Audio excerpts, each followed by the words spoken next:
Not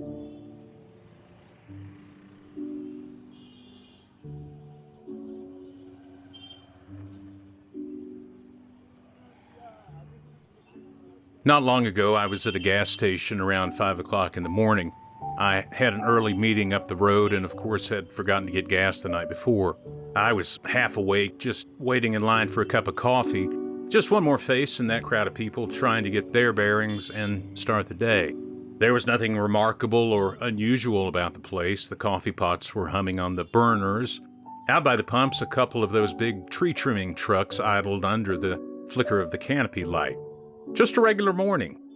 In front of me stood a man with a baseball cap pulled low. It had a political slogan embroidered across the front in bold letters, and it was impossible to miss.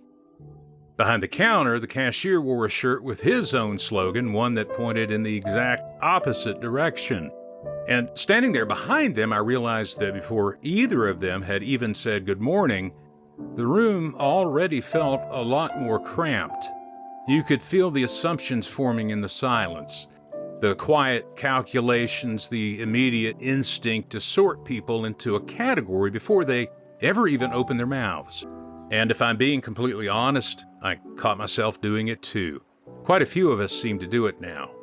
And of course, in the end, there was no argument, no confrontation or fistfight, just a perfectly civil exchange, a receipt handed over, and the man walked back out into the dark towards one of those trucks. But as I drove away, I kept thinking about how strange it is that society now seems to pressure us to announce what side we're on all the time, not just during an election cycle, not just during a public debate, but everywhere, every single day. Human beings have always belonged to groups, families, churches, towns, favorite college football teams. This is where I'm supposed to say go Vols. None of that is a new phenomenon, of course, but there is a massive difference between belonging to something and reducing your entire existence to it. The older I get, the more sure I become that most people are far more complicated than the labels we wear. A man might have a political opinion you absolutely can't stand, but he might also be the guy who stops to help you change a flat tire when he drives by you on the way home at 10 at night trying to change it by yourself in the rain. A woman might vote differently from you, but she might also be the first one to bring you a hot meal after you had surgery. Real people tend to arrive in layers. The digital plumbing flattens those layers into a single smooth surface. If you've ever used Photoshop, you might compare it to flattening an image. A year or so ago, during the flooding after Hurricane Helene, I watched a version of this play out right here in real time in our region. If you were watching that disaster unfold through a screen, it didn't take long for the tragedy to become just one more abstract argument. Keyboard warriors of all stripes seemed incredibly keen to decide who was to blame, who was right, who was wrong, and which narrative was going to win the afternoon. People were out clearing roads, dragging limbs, hauling heavy packs of water up the hollows. Everybody was just working until they were completely exhausted. And the interesting thing was that out there in the muck, nobody seemed all that interested in sorting anybody into a category. Physical reality has a beautiful way of doing that. When a 75-foot oak tree is laid across the only road out, somebody has to crank a chainsaw and move it. When a roof is compromised, somebody has to climb up the ladder with a tarp, and when a neighbor is isolated, somebody has to show up. Something interesting happens when people have real work to do together. The categories start to matter a lot less. I sometimes wonder if one of the silent dangers we're facing is that we've become far more aware of one another's identities than of one another's actual character.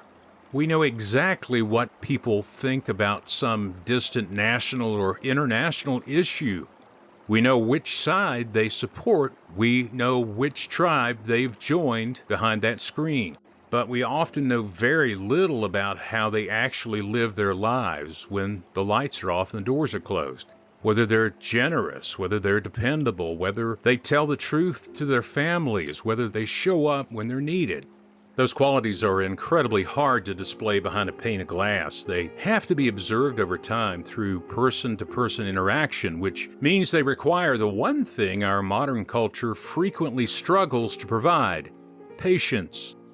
As a father, I think about this constantly. I look at the world that my daughter is growing up in. It's an environment where identity is increasingly treated as something public, rigid, and permanent. It's a world where young people are encouraged to declare exactly who they are to an audience before they've had any real time to figure it out in private.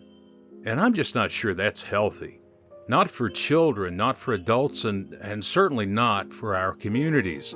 Because healthy communities depend on a very simple truth. No category will ever tell you everything important about another human being. The next time you find yourself standing across from someone wearing a uniform you don't particularly like, try resisting the immediate urge to close the file on them. Leave just a little bit of room for curiosity, not because you need to agree with them, not because every opinion deserves equal weight, but because the person standing right in front of you is almost certainly more complicated than the box you've put them in. And maybe that is exactly where rebuilding a shared reality begins, not with an agreement, not with winning an argument, but with the simple, deliberate choice to see one another in layers again. I hope this episode helped you slow down long enough to notice your own life. And if you think someone else might appreciate this kind of conversation, I hope you'll pass it along to them. We need to start having it. I'm William Carty. Thank you for being here. I'll see you next time.